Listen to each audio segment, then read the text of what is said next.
성경 의도된 하나님의 은혜, 우리가 47번째. 그래서 성경을 통해서 하나님의 감춰진 의도를 우리가 뜻을 발견하고자 우리는 창세기부터 요한계시록까지 지금 달려가고 있습니다. 여러분, 우리가 출애굽한 이스라엘 백성들은 어떻게 하죠? 동서남북으로 이제 진영을 짜서 저기 약속의 땅 가나안을 향해서 가게 됩니다. 근데 이 진영을 연구해 보면 멈춰 있는 정주시하고 이동할 때와 두 가지 이 진영이 달라지게 됩니다. 그래서 우리는 멈춰 있을 때 가운데는 뭐가 있는 거죠? 회막이 있죠. 회막, 성막. 그리고 그 안에는 법궤 하나님의 말씀이 가운데 있고 동서남북으로 12개 지파가 나눠지게 됩니다. 그런가 하면 이렇게 떠날 때, 진영에서 떠나게 될 때라고 하는 표현들이 있는데, 그때는 쭉 이렇게 일렬로 서서 가는데 중요한 것은 맨 앞에는 누구 지파가? 유다 지파가 서게 되고, 모세와 아론을 비롯한 이 제사장들은 유다 지파의 진영에 서서 함께 가게 됩니다. 근데 여러분, 여기서 우리가 잊지 말아야 되는 것이 유다 지파보다도 앞에 있는 게 있어요. 그게 뭘까요? 네, 법궤.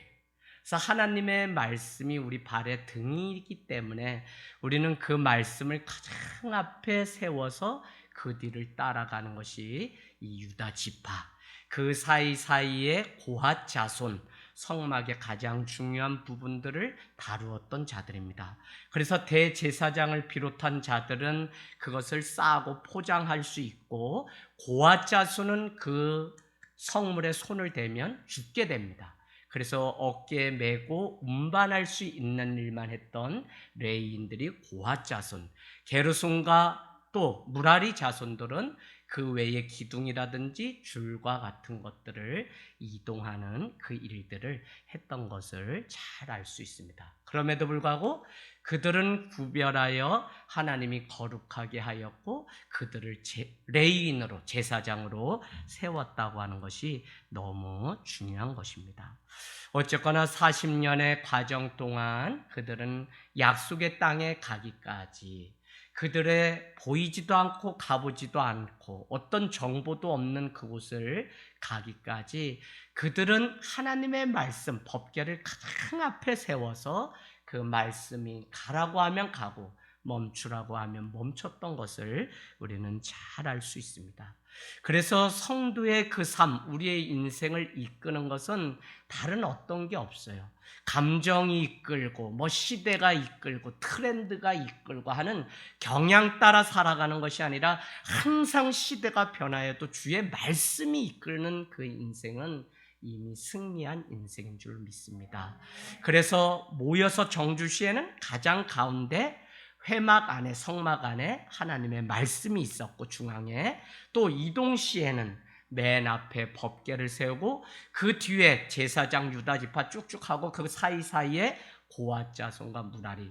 왜 가운데 그들을 이렇게 지파 사이에 넣었을까요? 적의 침략으로부터, 공격으로부터 이것들을 지켜내기 위해서 전략적으로 그렇게 했던 것을 우리는 알 수 있습니다. 여러분, 오늘도 들려지는 이 예배를 통해 들려지는 말씀으로 우리도 평생을 살아가는 은혜가 있기를 원합니다. 우리가 구원을 얻는데 반드시 해결돼야 되는 중요한 문제가 있다면 그것은 죄의 문제입니다. 홍해를 건너고 요단강을 건너도 여리고성이 무너져도 죄를 가지고는 가나안 약속의 땅에 갈 수 없는 것입니다. 출애굽이나 레위기는 그동안 법에 대한 이런 규율들을 얘기할 때 외적인 죄에 대해서, 그래서 이것을 하지 않으면 죄다라는 것에 많이 언급을 했다면, 민수기는 외적인 그것보다는 내적인 죄의 본능 때문에 우리가 이렇게 죄를 범하고 불순종하는 부분에 대해서 많이 지적하고 있다는 것입니다.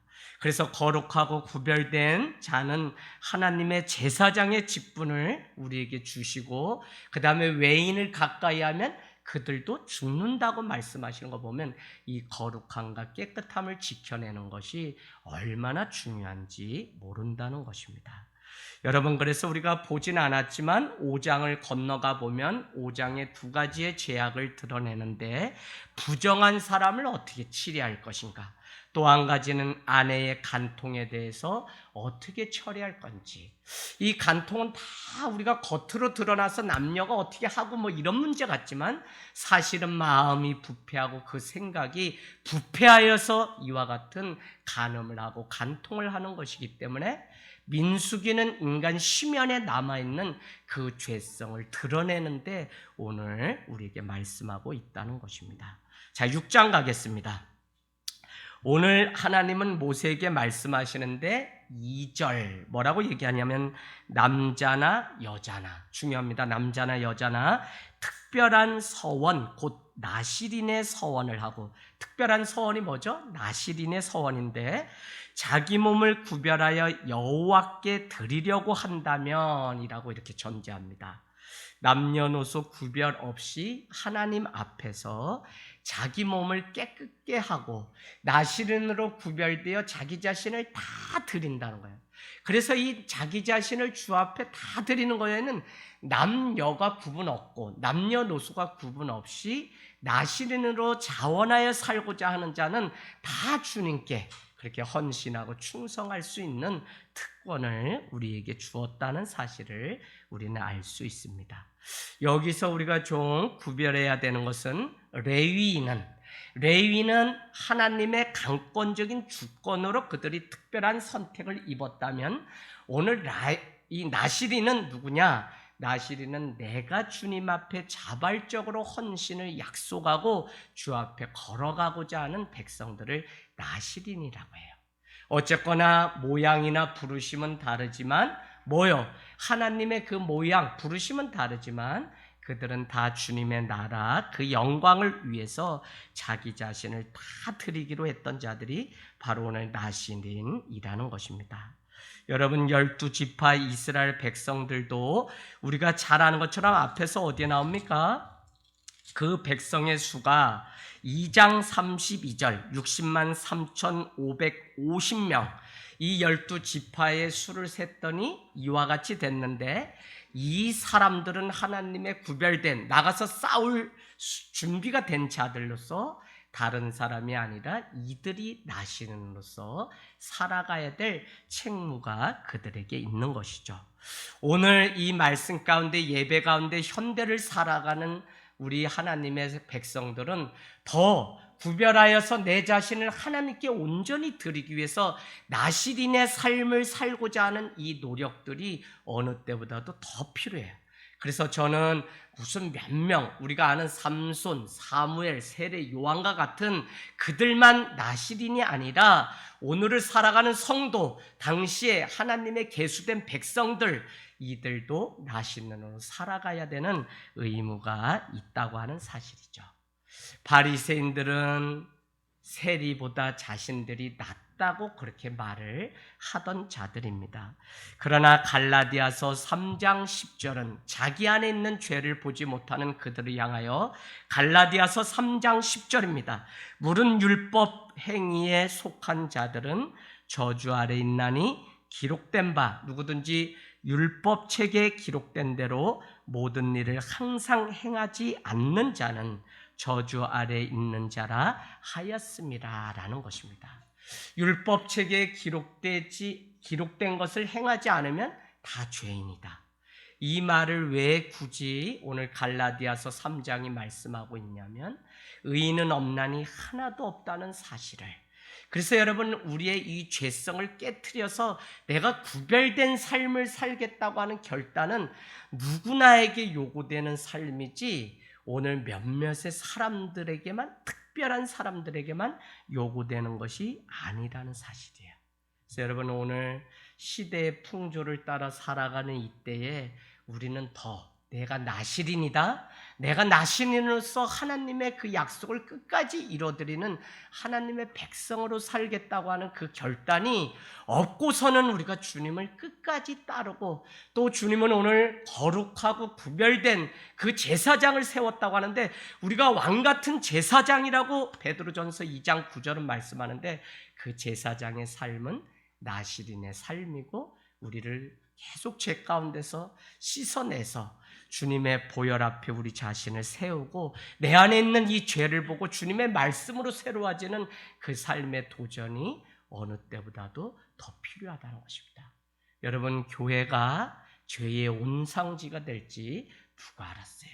이곳에 가면 지상에서 가장 안전하고 누구나 구원받는 곳인지 알았는데, 죄가 만연한 곳이 어디냐면 교회라는 곳입니다.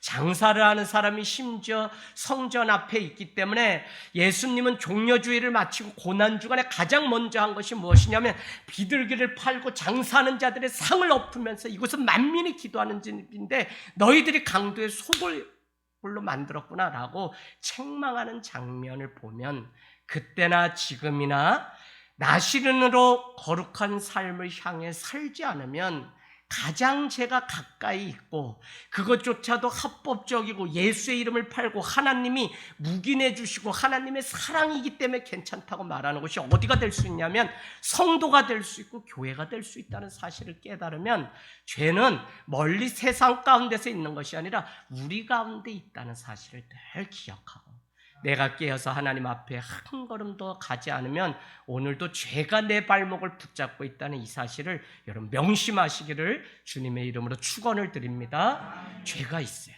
늘 죄가 내 앞에 그냥 내 발등에도 있고 내 뒤에서도 나를 죄가 막 잡아당기는 것을 늘 우리는 보면서 살아간다니까요. 그래서 오늘 말씀은 우리에게 뭐라고 하냐면, 온전히 하나님께 바쳐진 나시린으로 살아가려면 중요한 한 가지가 있는데 3절에 이렇게 말씀합니다. 포도주와 독주를 멀리하며 포도주로 된 초, 독주로 된 초를 마시지 말며 포도즙도 마시지 말며 생포도나 건포도도 먹지 말지니 자기 몸을 구별하는 모든 날 동안에는 포도나무 소산에 모여 씨나 껍질이라도 먹지 말라. 아니 무슨 씨나 껍질도 먹지 말라 그럴까요? 왜 그럴까요?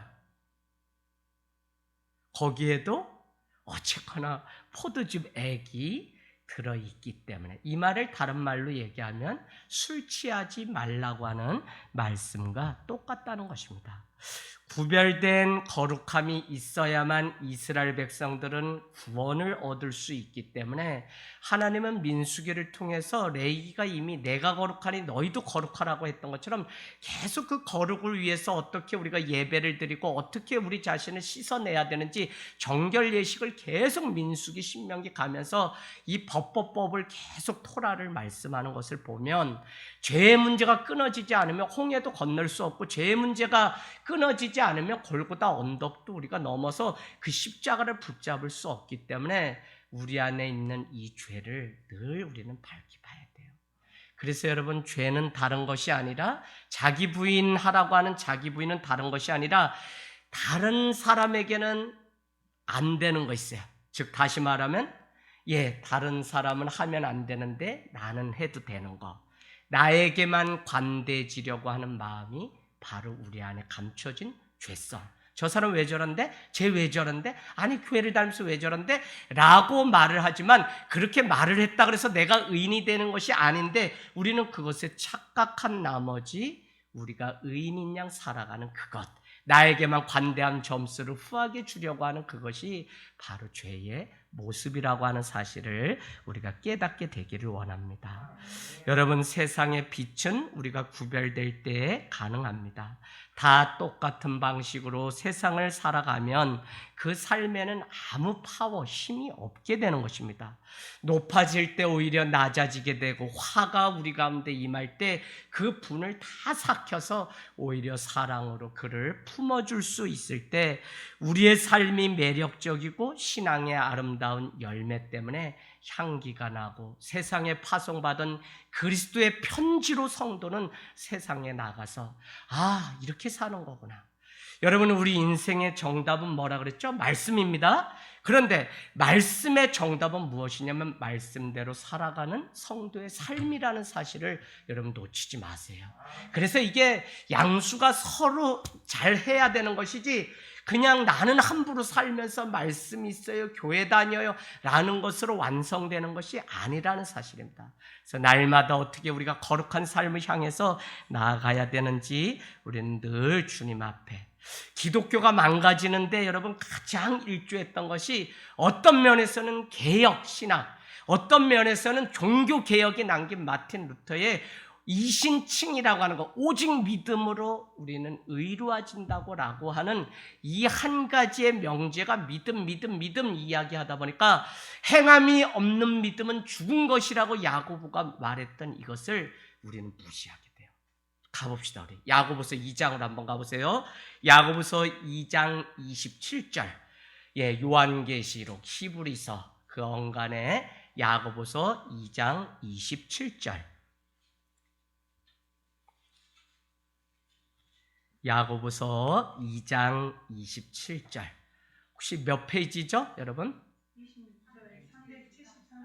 신약 373페이지. 야고보서 2장 27절. 네. 26절. 하나님과 주 앞에 그런 구절 있죠, 네.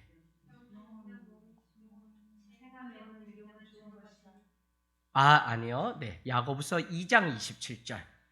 네. 없어요? 네. 야고보서 2장 가장 마지막이에요. 마지막 절. 26절. 그러면 26절 우리 같이 읽습니다. 시작.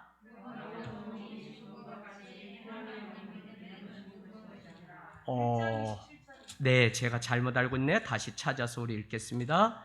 자, 네, 1장 27절 우리 읽습니다. 시작. 하나님 아버지 앞에서 정결하고 더러움이 없는 곧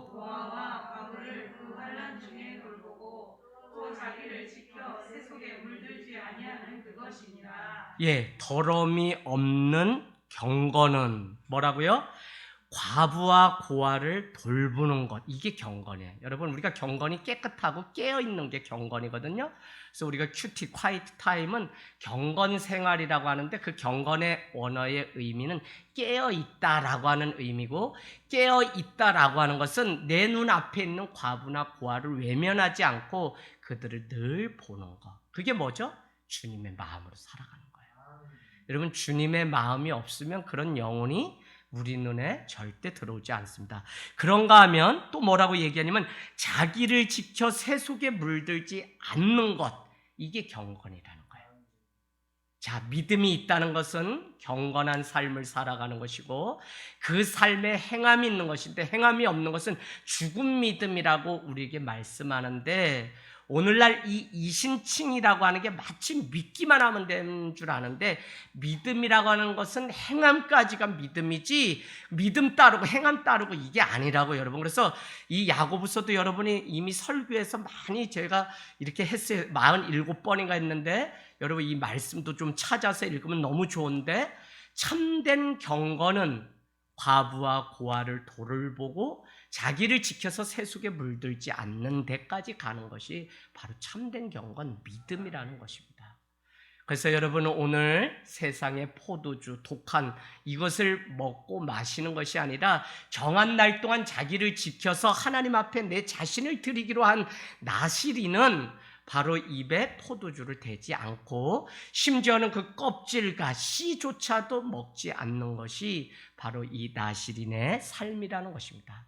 어떤 사람은 이렇게 얘기해, 독일인은 그 포도주 한 잔이 그냥 생활 문화다. 오늘 여러분 말씀 잘 하셔야 돼요. 바로 오늘 이 말씀에 나오는 포도주, 삭도, 뒤에 말하는 시체, 이런 말씀은 그 당시에 문화 속에 나온 것이고, 오늘 이 포도주는 뭐를 얘기하는 것이면 당시 문화와 대적해야만 경건한 삶을 살아갈 수 있다는 의미예요. 그래서 뭐 이게 다 문화인데, 이게 다 트렌드인데, 뭐 다 그런데, 뭐 아이 저기는 뭐가 많기 때문에 뭘 먹어도 뭐 이래서 건강을 위해서. 그런데 성경은 그렇게 말하지 않아요. 그래서 이 포도주나 여기에 말하고 있는 것은 당시 이와 같이 가장 그냥 하던 그런 풍조 모습이 있었기 때문에 그것에 의존해서 살지 말고 그것과 구별해서 살 것을 우리에게 가르쳐주고 있는 것입니다. 사랑하는 여러분, 우리 안에 거룩함, 이것이 회복되려면 마음과 생각의 거룩함과 구별됨이 우리 가운데 필요한 세상 가운데 있습니다. 그래서 포도주를 마시지 말라는 것은 단순히 술 먹지 말라 이런 것이 아니라 분별함이 없이 하나님의 것과 세상의 것을 혼돈하여서 살지 말라는 의미가 그 안에 있는 동시에, 그런가 하면 달콤한 이 포도주는 우리를 세상으로 유혹하는 하나의 도구이기 때문에 그 달콤한 유혹 가운데 시험에 빠져서 그것 따라가지 말라고 하는, 그래서 분명한 구별됨과 거룩함을 지켜내라고 하는 것이 오늘 우리가 읽어내야 되는 이 문자가 아니라 말씀에 깊은 의미가 있다는 것입니다. 이사야서 여러분 한번 가보면 이사야서는 그냥 이 포도주에 대한 얘기가 되게 많이 나오는데 27장 7절, 27장 7절 그리하여도 하는 구절이 있습니다. 27장 7절. 네, 시편 뒤에 이사야 27장 7절. 몇 페이지? 997. 네? 997. 네, 997. 27장 7절 맞아요? 그리하여도 이렇게 시작되는 구절? 28장 7절. 오늘 왜 이런다냐? 네. 잘 찾아가세요. 28장 7절. 읽습니다. 시작. 그리하여도 이들은 포도주로 말미암아 엿걸음질 치며 독주로 말미암아 비틀거리며 제사장과 선지자라도 엿걸음치며 포도주에 빠지며 독주로 말미암아 비틀거리며 환상을 잘못 풀며 재판할 때 실수하나니. 누가요? 첫 번째는 그 백성이 그런 것이고, 또 한 가지는 선지자, 제사장이 포도주에 취해서 엿걸음으로 비틀거리면서 이렇게. 그래서 여러분, 이 타락함의 하나의 모습을 구약은 포도주에 취해서 나시린으로서 구별된 삶을 살지 않는 것을 이와 같이 책망하는 부분들이 나옵니다. 여러분, 이것이 오늘날은 샴페인이다 뭐다 많은 것으로 이름이 바뀌었을 뿐, 정말 우리가 말씀대로 살아가기 위해서 이거 먹었다 안 먹었다의 문제도 아니야. 세상의 그 문화, 세상의 그 가치관을 따라갈 것이 아니라 우리가 어떻게 구별돼서 분별하여서 깨어서 세상을 보고, 그러려면 세상을 볼 수 있는 눈이 있어야 돼요. 그래야지만 우리가 분별을 할 수 있어요. 그래서 우리가 잘 깨어서 하나님의 말씀만으로 분별할 수 있기 때문에 말씀을 날마다 채워넣는 이 삶이 우리 가운데 필요하다는 것입니다. 그런가 하면 5절로 가보세요. 5절, 오늘 민수기 6장 5절 뭐라고 얘기하냐? 두 번째, 하나님께 온전히 바쳐진 나시리는 머리에 삭도를 대지 말라는 것입니다. 그 서원을 하고 구별하는 모든 날 동안은 삭도를 절대로 그의 머리에 대지 말 것이라. 자기 몸을 구별하여 여호와께 드리는 날이 차기까지 그는 거룩한 즉 그의 머리털을 길게 자라게 할 것이다. 여러분, 왜 자꾸 이 나시린을 이야기하는지 놓치면 안 됩니다. 가나안, 거룩한 백성, 구원받을 그 땅에 가기 위해서 죄의 문제를 끊어버리려면 구별되고 거룩한 하나님의 백성이 돼야 되는데, 그러기 위해서는 오늘 60만 명 넘는 이 사람들 뿐만 아니라 오늘을 살아가는 성도들의 삶도 나시린으로 구별돼야만 이 요단강 건너에 있는 여리고성과 아이성을 넘고 결국은 어떻게 해요? 가나안 땅에 갈 수 있다는 것입니다. 그래서 여러분, 우리가 구원받는 여정이 이 안에 감춰져 있다는 사실을 알면 나시린은 그냥 어느 한 본문이 아니라 우리가 이와 같이 거룩한 삶을 살아갈 때만 죄의 문제에서 이길 수 있고 우리는 승리해서 구원을 얻을 수 있다는 것입니다. 죄는 어떻게 시작되냐면 곰팡이와 같이 그래서 여러분, 전염병과 죄의 가장 같은 공통점 뭐라고요? 전파가 빨라요. 그래서 여러분, 이 죄도 작은 거 하나조차도 바늘도둑이 소도둑 되는 것처럼 우리는 이것은 아무것도 아니라 자기에게 관대하고 이거 뭐 그냥 사람이 알겠지, 뭐 저 집 담에 뭐 넘어온 거 저거 뭐 포도 뭐 이거 따먹은 거 뭐 문제라고 이렇게 하다가 그것이 큰 도둑이 되기 때문에 죄는 우리의 발목을 항상 붙잡으려고 기다리고 있습니다. 그래서 제가 목회자로 살아가면서도 사귀지 않는 두 사람이 있어요. 돈 문제 깨끗지 않고 여자 문제가 깨끗지 않은 사람은 저는 같이 안 사귀어요. 또 만나보면 그런 이야기를 하기 때문에 목회자인지 아닌지 몰라요. 그러면 어떻게 해요? 내가 그 자리를 피하고 가지 않기 때문에 만나질 않는 거예요. 여러분, 이 작은 거 그거 귀에 듣고 재미있구나 이러다가 같이 그거에 넘어가는 게 바로 이 죄의 근본입니다. 그래서 늘 우리는 깨어서 내가 무엇을 듣고 어디에 가야 되고 내가 무엇을 보아야 되는지조차도 우리는 구별하여서 늘 살아가야만 거룩한 구원받는 백성이 될 수 있다는 것입니다. 여러분, 머리를 깎지 않는다, 삭도에 되지 않는다라고 하는 이 말은 무슨 말이냐면, 내가 하나님 앞에 뜻을 정하여서 하나님의 그 뜻, 말씀을 이루기 위해서 나는 조금도 굽히지 않겠다고 하는 믿음의 고백이 머리에 삭도를 대지 않겠다라는 것이기 때문에 우리는 말씀대로 날마다 살아가려고 하는 이 몸부림이 얼마나 중요한지 몰라요. 월요일 날 노예가 시작됩니다. 그래서 월화 있는데 월요일 아침에 일어났는데 문자가 벌써 저한테 여러 개가 왔어요. 목사님, 노예의 화합을 위해서 목사님이 이렇게 좀 해주면 좋겠어요 하고 왔어요. 노예를 가는 거 별로 안 반가워하는데 1년에 몇 번 안 가는데도 이게 일을 나인데 떠맡길 것 같으니까 가기가 더 싫은 거예요. 그래서 가면서 저는 누군가 그래요. 목사님의 설교는 어떻습니까? 하면 저는 제가 설교한 걸 2번에서 3번 듣습니다 라고 어느 설교 대담에 가서 했더니 그 대담하는 사회자가 그런데 목사님 왜 이렇게 설교가 안 납니까? 하고 저한테 쪼코를 한 적이 있어요. 근데 저는 제가 설교한 거를 꼭 집에 가서든지 차 운전하면서 2번에서 3번 이렇게 보는 게 또 설교를 어떻게 할 때 능력이 임하는지 그런 것들을 다 보고 이렇게 피드백으로 삼습니다. 그래서 말씀을 들으면서 노예 장소로 이렇게 가요. 가는데 주일 말씀이 저에게 탁 내리를 치는 겁니다. 하만이 전쟁을 일으켰고 에스더가 전쟁을 종식시켰다.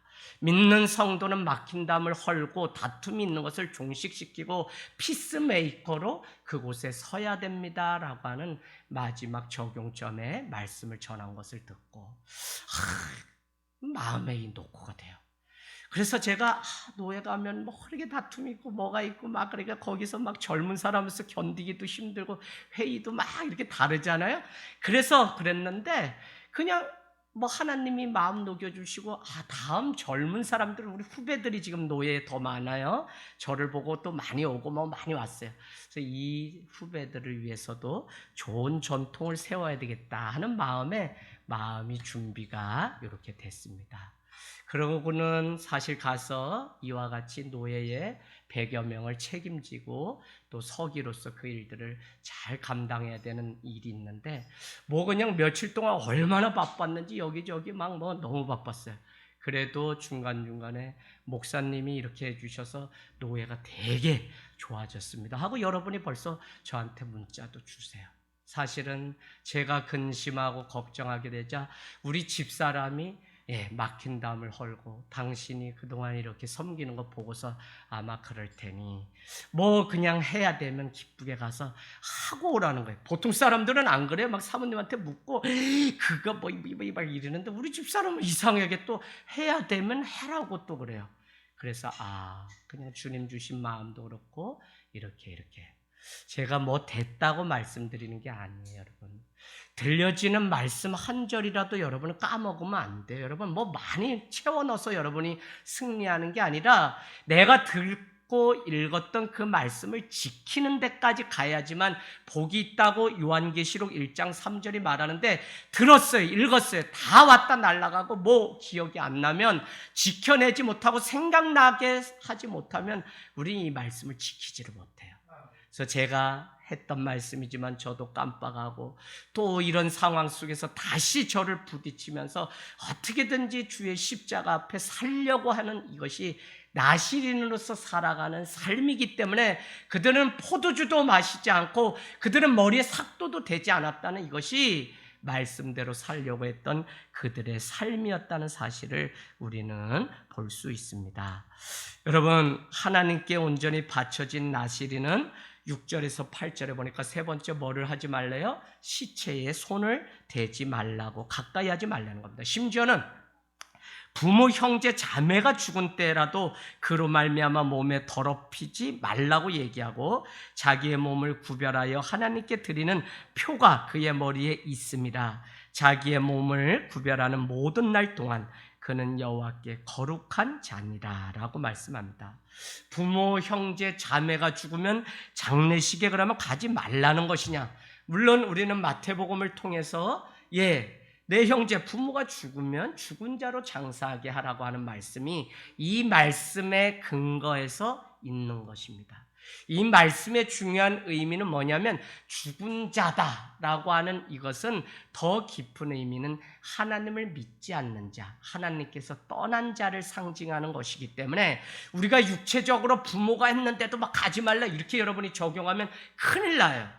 그래서 자꾸 이렇게 적용하기 때문에 교회가 이렇게 충성을 강요하기 때문에 한국 교회가 믿음은 있고 막 하는데 부모 형제도 애비애미도 없는 자식이 돼버린 이게 얼마나 안타까운지 몰라요. 여러분, 그런 게 아니라 믿음의 멍에를 갖지 않은 자가 있다면 물론 우선순위에서도 어떻게 해야 되는지 우리에게 가르쳐주는 말씀이기도 하지만 오늘 이 말씀은 하나님을 믿지 않고 믿음의 멍에를 같이 하지 않는 자라면 그곳에 가서 우리의 손을 더럽히지 말라고 하는 의미가 있다는 거예요. 그래서 문자적으로 이것을 생각하면 가지 말라고 했다. 장례식 가지 말라. 제사 그 음식 먹지 말다. 왜? 우상에게 절한 것 먹지 말라고 했기 때문에. 그러나 여러분 아시죠? 예수 그리스도가 오심으로 인해서 먹지 못할 것도 없고 가지 못할 것도 사실은 없는 것입니다. 그래서 우리가 예수 그리스도가 무슨 일을 하셨는지 늘 생각하면 십자가에서 다 완성하신 것을 우리는 알 수 있습니다. 그런가 하면 오늘 9절 말씀에 쭉 보니까 일곱째 날에는 머리를 밀 것이라 라고 오히려 얘기하고 있습니다. 우리 안에 더러워진 것이 있다면 7일 죄가 가득 차서 더 어떻게 할 수 없으면 그때는 머리를 미는데 민다는 것은 우리가 수험생들이 머리 밀고 막 그러면 어떻게 돼요? 결단하는 거죠. 의지를 다시 갖는 거죠. 그걸 어떻게 하냐면 그 아래 9절에 10절에 보니까 8째 날에 우리는 비둘기를 준비하여서 하나님 앞에 제사를 드림으로 인해서 다시 내가 이전 것은 다 지나갔고 다시 내가 주님 앞에 정결한 구별된 삶을 살겠다고 하는 제사를 드리라는 말씀이 그 아래 이렇게 나오는 것을 보게 됩니다. 그렇게 되면 12절은 뭐요? 지나간 기간은 다 무효다. 이전에 내가 노력했고 내가 어떻게 살았고 내가 죄를 졌던 이런 것들은 다 무효고 이제 다시 주님 앞에 거룩한 삶을 살아가게 되는 것을 우리에게 나시린이 죄를 범했을 때 머리를 대지 말라고 했는데 대야 되는 것도 오늘 있다는 사실을 또 우리에게 가르쳐주고 있습니다. 그래서 이 말씀을 잘 두 가지를 같이 보면 좋겠습니다. 13절에서 21절까지는 나시린도 기간을 정해놨는데 그것이 끝나면 그 다음에는 내 마음대로 살아도 된다? 안 된다는 사실을 물론 우리에게 자유의지가 있습니다. 그러나 이 나시린으로서 내가 기간을 정해놓고 이렇게 살겠다고 했다 그래서 그 기간이 끝났다 그래서 이제는 내가 막 살면 되는 것이 아니라 여전히 그 자유를 주님께 드릴 수 있는 그 삶이 무엇인지 우리에게 가르쳐주고 있습니다. 그래서 여러분 이 말씀의 13절에 쭉 아래로 보면 속죄 제물을 드리라고 하는 말씀이 중간중간에 있는데 서원하였지만 아무도 하나님 앞에 온전한 삶을 살아갈 수 없고 이 서원이 끝나고 기간이 끝났어도 우리는 여전히 죄 가운데 살아갈 수밖에 없는 존재이기 때문에 하나님 앞에 속죄 제물을 드림으로 인해서 계속적으로 이 나시린으로서 구별된 백성으로 살아갈 것을 우리에게 말씀하고 있다는 것이죠. 그래서 로마서 3장 10절 의인은 없나니 하나도 없다라고 하는 이 사실, 제가 그렇게 이렇게 생각해 봤어요. 살면서 적용해 봤어요. 왜 저 사람을 미워하고 왜 저 사람과 담이 자꾸 생기고 왜 저 사람은, 근데 저 사람 안에 죄가 있기 때문에 그런 것도 있지만 사실은 내 안에 죄가 있기 때문에 그 사람과 가까이 하지 않으려고 하는 모습도 있는 것을 보게 돼요. 그래서 내 안에 있는 그 죄를 나는 보지 못하고 자꾸 나는 깨끗하고 저 사람이 문제라고 하기 때문에 같이 대화를 하지 않고 저것을 문제 삼고 다시는 보지 않겠다고 하는 일들도 우리에게 있어요. 그렇기 때문에 로마서 3장 10절은 기록된 바 의인은 없나니 하나도 없다라고 하는, 예수 그리스도가 왜 오셔야 되는지 우리에게 말씀해 주고 있는 사실을 우리는 기억하셔야 됩니다. 결론은 이것입니다. 그래서 우리에게 최초에 최후에 나시린이 오셨다는 것입니다. 그분이 누구죠? 예수 그리스도. 그래서 여러분, 우리가 구별된 삶을 살고 노력하고 하지만 사실은 나시린으로서 죄가 없으시면서 그 백성을 구원하시려고 오신 예수 그리스도가 오셔야만 우리는 나시린으로 살고 거룩한 삶을 놓치지 않고 날마다 살아갈 수 있는 것이지, 예수 그리스도가 내 안에 있지 않고, 예수 그리스도는 지금 뭐예요? 다른 말로 복음, 말씀이죠.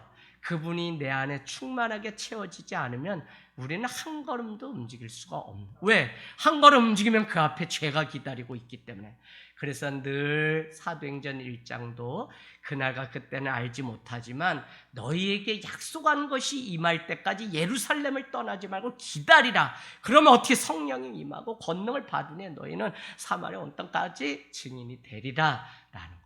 그래서 여러분, 성령이 임하고 권능 얻으면 가지 말라고 해도 가는 것이 선교고 사명이고 죽음이고 우리는 순교의 자리에 가는 것이지 뭐 이걸 뭘 해서 되는 게 아니에요. 그래서 여러분이 우리가 해야 되는 게 뭐냐? 내가 먼저 주님 앞에 온전히 서면 되는 거예요. 교회를 우리는 교회론으로 구별하면 예배자로 부르심의 공동체로서 불러요. 그래서 부름받은 공동체. 그 다음에 우리는 세움의 공동체로서 신앙의 교육과 어떻게 해요? 신앙의 교제가 우리 안에 있어요. 그 다음에 놓치지 말 게 파송식으로서 세상에 보냄받은 공동체로서 목회자가 마지막 축도를 통하여 세상으로 성도들을 보냅니다.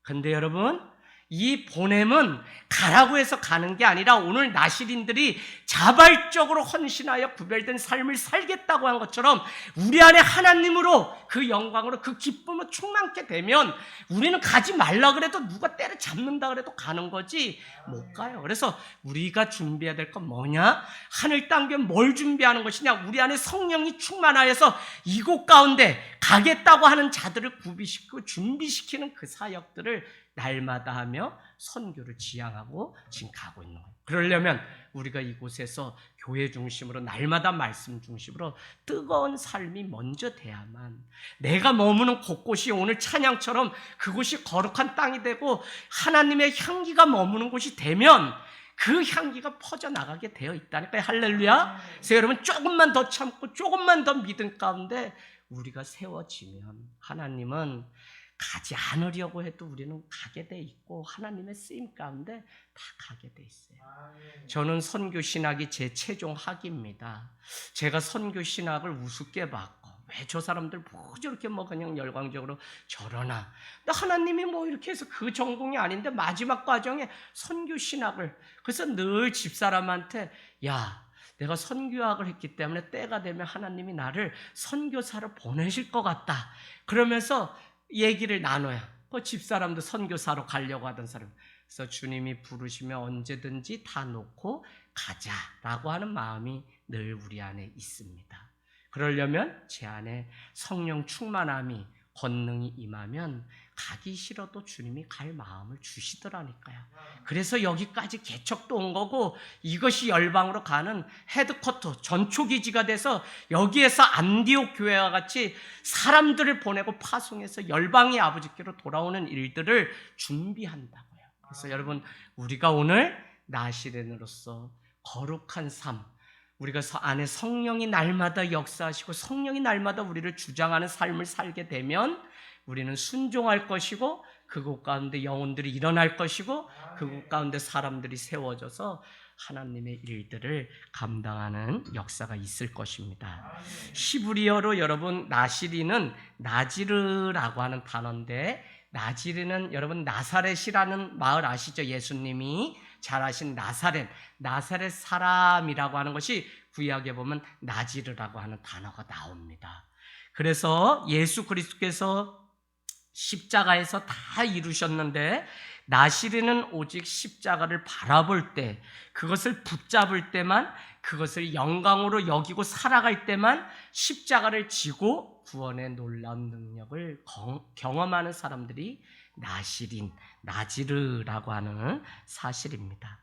오늘 말씀은 이렇게 구별된 삶을 살겠다고 하는 자에게 24절에서 27절 아론과 그의 아들들, 제사장이겠죠?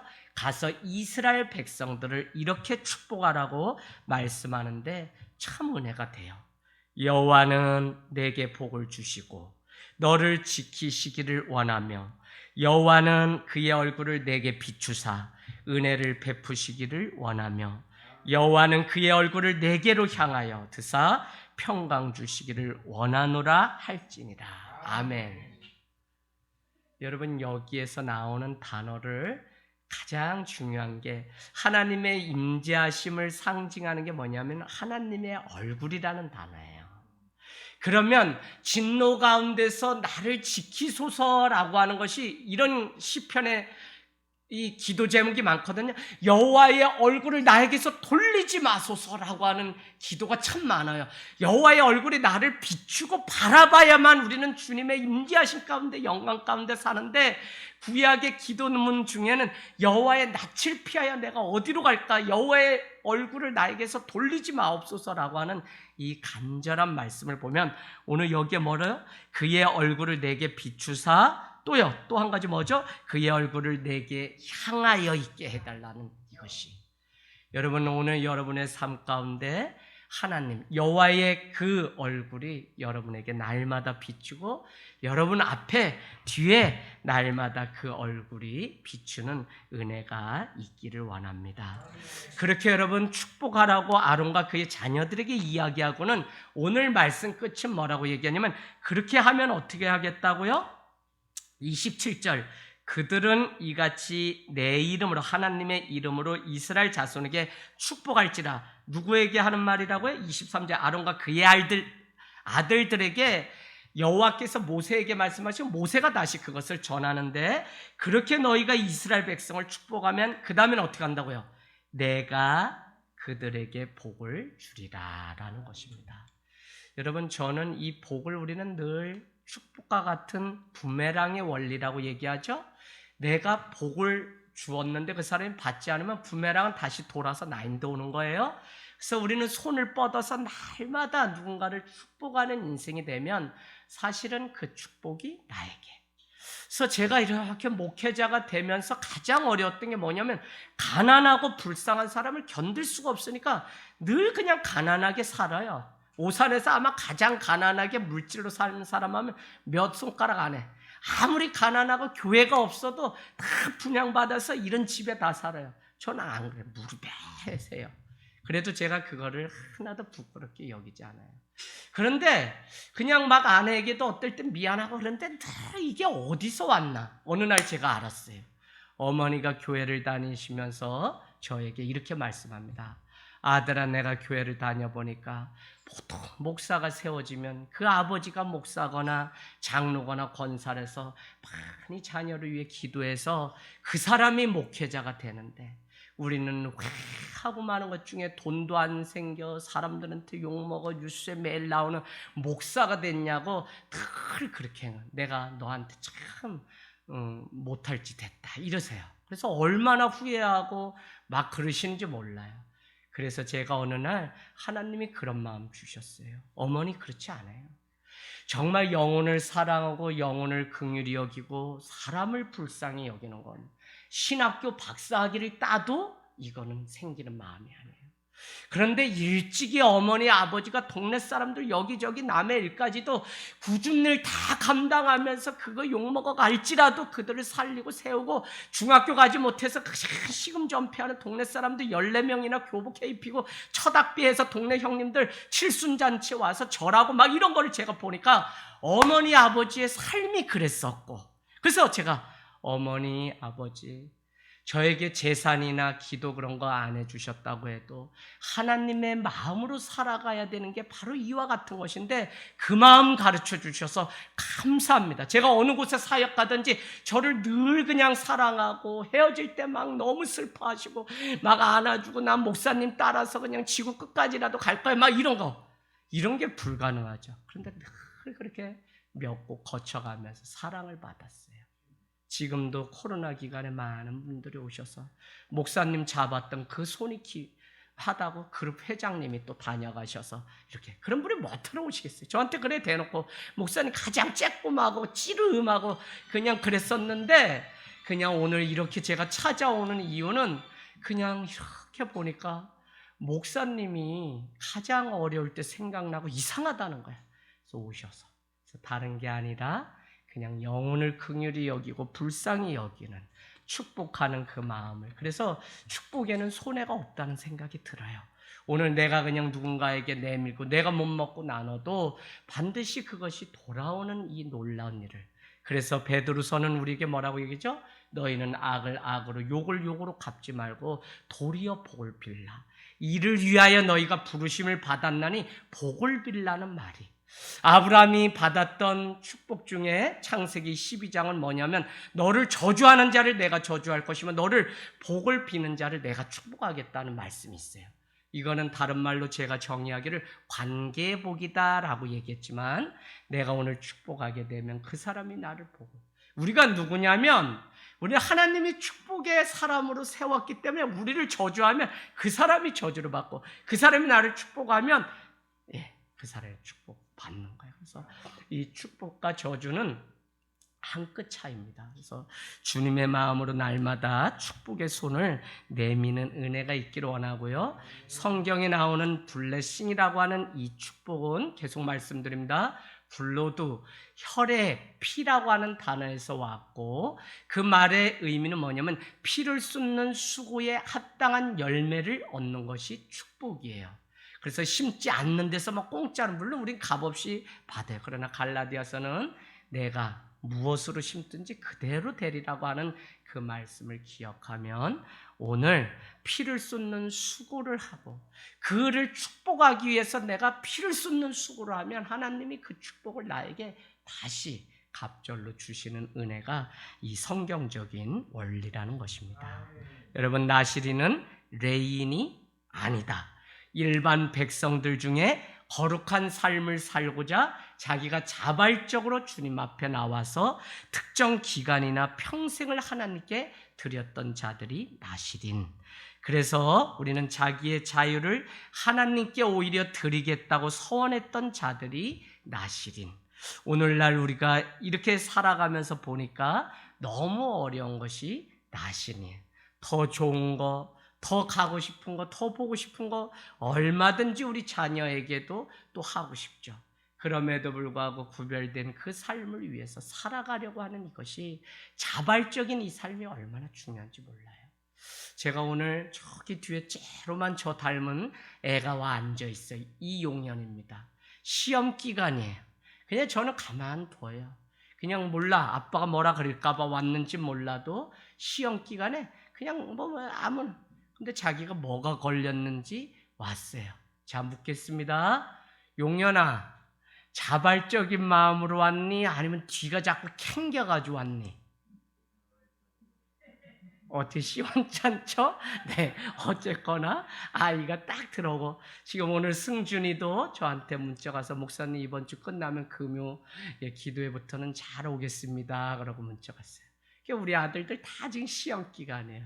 그런데도 이렇게 탁 와서 저 아이가 무슨 마음으로 왔을까 제가 궁금한 생각이 들어요.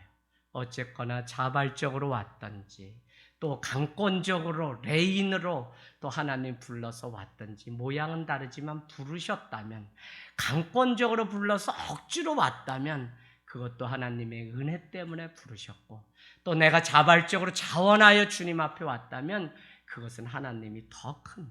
그래서 여러분 코로나 이후에 정말 우리의 신앙을 돌아봐야 되는 게 내 신앙은 누가 등 떠밀어서 엄마가 할머니가 조선팔도 욕을 해가지고 내가 다니는 신앙인지 아니 내가 자발적으로 주님 앞에 내 자신의 전부를 드리기 위해서 살아가는 신앙인인지를 잘 우리 자신을 들여봐야 되는 때가 왔습니다. 우리가 잘 아는 에스더는 하나님 앞에 하나님의 백성이기 때문에 다른 사람들은 그러지 않아도 나는 하나님 외에는 절하지 않겠다고 하는 그 나실인의 그 믿음이 있었기 때문에 그는 굴복하지 않고 끝까지 왕의 마음에 집중하고 왕의 마음을 움직이기 위해서 날마다 예배라고 하는 잔치를 베풀었던 어느 날 자기를 포로로 잡아갔던 아하수에로 왕이 가장 사랑을 해줌으로 인해서 왕후가 되는가 하면 그 백성이 다 죽게 되었다가 다시 생명으로